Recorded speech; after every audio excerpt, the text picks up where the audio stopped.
Fish, chicken, ఈ రెండు కూడా మనకి ప్రోటీన్స్ కానీ కొన్ని మనకి బలమైనవి దొరికేదానికి అవకాశం ఉంది.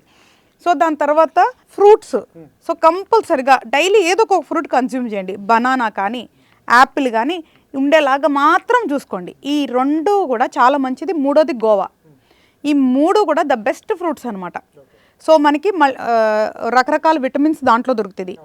అండ్ రెండోది ఏంటి అంటే ఇంకొకటి ఏంటంటే మనకి ఇంతకు ముందు కూడా నేను చెప్పాను, ఆవకాడో. దాని యాక్చువల్గా ఫ్రూట్ అంటాం, చూస్తానికి వెజిటేబుల్ లాగా ఉంటుంది ఆవకాడో.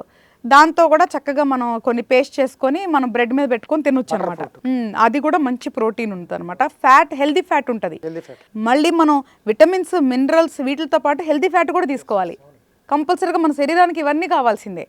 సో కాబట్టి ఫ్రూట్స్ కూడా కంపల్సరీగా యాడ్ చేసుకోవాలి. సో వెజిటేబుల్స్, ఇందాక మనం ఓన్లీ లీఫీ వెజిటేబుల్ యాడ్ చేసాం. ఇప్పుడు మిగతా వెజిటేబుల్స్ ఏదైతే మనకి కొన్ని ముఖ్యమైన వెజిటేబుల్స్ ఉన్నాయో, లైక్ క్యారెట్, కంపల్సరీగా క్యారెట్ యాడ్ చేసుకోవాలి. ఎందుకంటే క్యారెట్లో అందరూ చెప్తుంటారు క్యారెట్ ఐస్ కంటే విటమిన్ ఏ ఉంటుంది దాంట్లో.